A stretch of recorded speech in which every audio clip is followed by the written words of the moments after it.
വകുപ്പ് ഏതാണെന്ന് ഇപ്പോഴും അറിയില്ലെന്ന് കേന്ദ്ര സഹമന്ത്രി സുരേഷ് ഗോപി. കേരളത്തിനും തമിഴ്നാടിനും വേണ്ടിയാണ് പ്രവർത്തിക്കുന്നത്.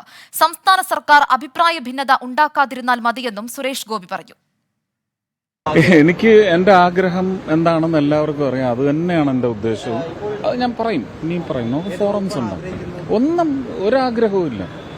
എന്ത് വന്നാലും ഏറ്റെടുക്കും. അത്രേ കഴിഞ്ഞ തവണയൊക്കെ തന്നെ സംസ്ഥാന സർക്കാരുമായി പലതരത്തിലുള്ള അഭിപ്രായ ഭിന്നതയൊക്കെ കഴിഞ്ഞ മന്ത്രിക്കുണ്ടായിരുന്നു. ആ അഭിപ്രായ ഭിന്നതയൊന്നും ഇല്ലാതെ നല്ല ഒരു ടേംസ് ആൻഡ് കണ്ടീഷൻസിൽ പോകുന്നതിന് അഭിപ്രായ ഭിന്നത ഉണ്ടാക്കാൻ വരാതിരുന്നാൽ മതി.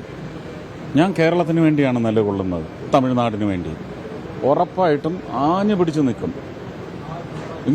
ഇങ്ങോട്ട് അത് മുടക്കാനായിട്ട് വരാതിരുന്നാൽ മതി. അത്രേ ഉള്ളൂ.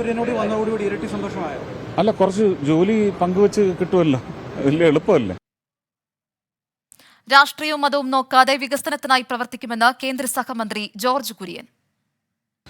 രാജ്യത്തിൻ്റെ വികസനത്തോടൊപ്പം തന്നെ കേരളത്തിൻ്റെ വികസനം ആവശ്യമാണ്. അതിന് രാഷ്ട്രീയത്തിന് അതീതമായിട്ടാണ് ശ്രമിക്കുക. അതൊരു ഡ്യൂട്ടിയാണ്, ഒരു സെൻട്രൽ മിനിസ്റ്ററുടെ ഡ്യൂട്ടിയാണ്.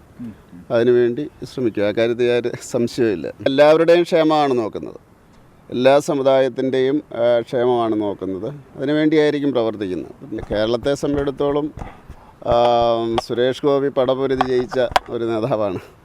ജനങ്ങളുടെ മാൻഡേറ്റുള്ള ഒരു നേതാവാണ്. അപ്പോൾ അതിൻ്റെ കൂടെ ഒരു സംഘടനയുടെ ഒരാൾ എന്നുള്ള സങ്കല്പത്തിലായിരിക്കണം വെച്ചിരിക്കുന്നത്. തീർച്ചയായിട്ടും അത് സുരേഷ് ഗോപിയുടെ വിജയം നൽകുന്ന ഒരു ആനുകൂല്യമാണ്.